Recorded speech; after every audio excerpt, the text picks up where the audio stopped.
कहते हैं जैसे कि काम देख करके उत्पन्न होता है, ठीक उसी प्रकार मूर्ति देख करके हमें हमारे में शांति वैराग्य उत्पन्न हो सकता है। तो ऐसे तर्क देते हैं कुछ। तो देखे इस तर्क का भी उत्तर है कि तुम जब देखो शास्त्रों में वैराग्य के कारण तो विवेक बताया गया है। मूर्ति जड़ है, उससे विचार शक्ति घटती है, केवल उसमें देखो उससे केवल विचार शक्ति घटती ही है।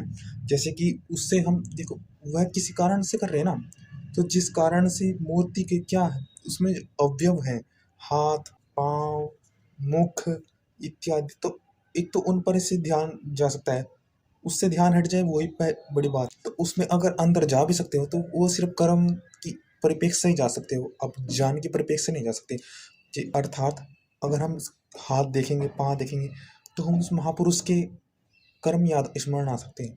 मूर्ति केवल कर्म स्मरण के लिए कि हमें उससे कैसे प्रेरणा लेनी है, कैसे हमें उत्तरदायित्व समाज का इससे ज्ञात होता है।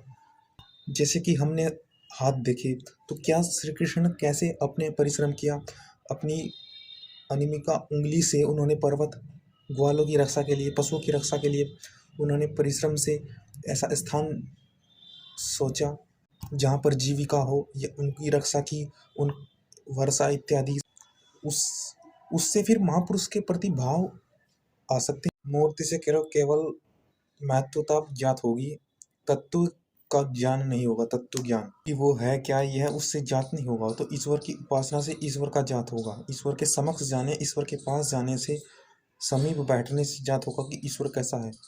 मूर्ति से तो केवल मूर्ति का ज्ञात होगी कि जैसे कि हाथ का क्या इस्तेमाल, पाँव का क्या इस्तेमाल किया, उपयोग किया।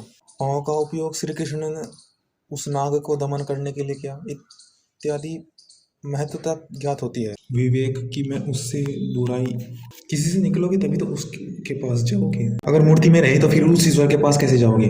तो वही तो है कि विवेक ज्ञान उत्पन्न हो रहा है, विवेक से ही वैराग्य है, वैराग्य से भी ज्ञान होता है, उसके विषय में ज्ञात करते हैं, फिर शांति उत्पन्न होती है। उपासना से ज्ञात होता है कि वास्तविक तत्व विवेक वैराग्य से जो शांति उत्पन्न होती है, वास्तविक वो है क्या, कि केवल ये बाहरी शरीर नहीं है, आत्मा अलग है। बाहरी शरीर के हष्टपुष्ट होने से अंदर सुख का कोई प्रभाव नहीं है जो ये जानने लगता है। अंदरूनी आंतरिक भाव शक्ति जानने लगता है कि ये नहीं कि केवल हष्टपुष्ट शरीर ही हो, हाथ हो, हमारे पैर हो, कि विचार शक्ति की कुछ करने की साहस जो श्री कृष्ण में था।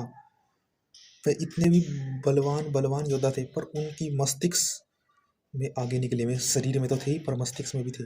तो जानने लगता है, मस्तिष्क विचार जो वास्तविकता है, तत्व है, उसको जानता है। जो वास्तविक दुर्बलता है वह स्वयं अंदर है। बाहरी कितना ही आप प्रबल उन्नत कर लो, परंतु जब आंतरिक दुर्बलता नहीं जा रही उससे कैसे बचोगे। हष्ट पुष्ट कर ली परंतु अंदर की दुर्बलता आपको ले डूबेगी। अंदर से जो व्यक्ति बल युक्त होगा, आंतरिक शक्ति साहस होगा, वह श्री कृष्ण जैसा आगे बढ़ेगा।